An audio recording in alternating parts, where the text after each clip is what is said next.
कोल्हापूरमधल्या शिवसेनेच्या महाअधिवेशनामध्ये मुख्यमंत्री एकनाथ शिंदे यांनी उद्धव ठाकरेंवर तोफ डागलेली आहे। त्यांना सत्तेचा मोह 2004 पासूनच होता अशी टीका मुख्यमंत्र्यांनी केलेली आहे। धनुष्यबाण मिळाल्यावर शिवसेनेच्या खात्यातून 50 कोटी आम्हाला मिळायला पाहिजे असं पत्र आम्हाला पाठवलं, मग तुम्ही कसे काय आरोप करताय असा सवालही त्यांनी केला।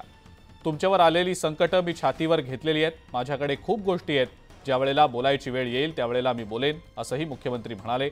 बाळासाहेब असताना मातोश्री पवित्र मंदिर होतं, आता मातोश्री उदास झालेली आहे। जिथून वाघाची डरकाळी येत होती तिथं आता रडण्याचा आवाज ऐकू येतो असं एकनाथ शिंदेंनी म्हटलंय। ते जसे दिसतात तसे नाही। इनोसेंट चेहरा, इनोसेंट चेहऱ्याच्या मागे अनेक चेहरे आहेत। एक गाणं आहे, एक काय तो एक चेहरे के पीछे एक चेहरे पे कई चेहरे लगा लेते हैं लोग, असा विषय आहे तो।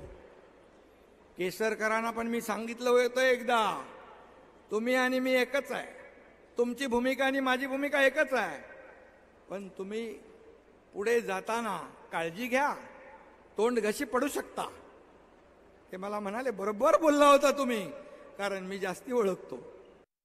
2019ला तुम्ही लग्न एका बरोबर केलं, संसार दुसऱ्या बरोबर, हनीमून तिसऱ्या बरोबर। हे संसदीय शब्द आहेत, बरोबर आहे ना गजाभाऊ? नीलमताई सांगू शकतील, मी असंसदीय शब्द कधीच बोलत नाही। आणि तुम्ही फसवलं, जनतेलाही फसवलं, शिवसैनिकांनाही फसवलं, मोदी साहेबांनाही फसवलं, भारतीय जनता पक्षालाही फसवलं। एकीकडे बाळासाहेब, एकीकडे मोदी साहेब फोटो लावून मतं मिळवली, आणि तुम्ही एका सत्तेच्या खुर्चीपायी सगळं घालवलं।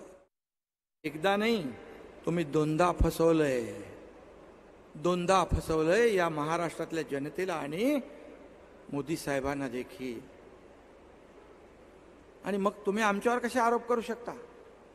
आम्हाला कसा तुम्ही शिवाय साप देऊ शकता? आम्हाला कसं गद्दार म्हणू शकता? आम्हाला कसं बेईमान तुम्हाला ठरवता येईल? आम्ही ते केलेलं नाही। आम्ही शिवसेना धनुष्यबाण वाचवला। आज तुमची काय परिस्थिती आहे? तुम्ही जेवढं विरोधात बोलाल, जेवढं आमच्यासाठी खड्डा खोदाल, तेवढे तुम्ही खड्ड्यात जाल।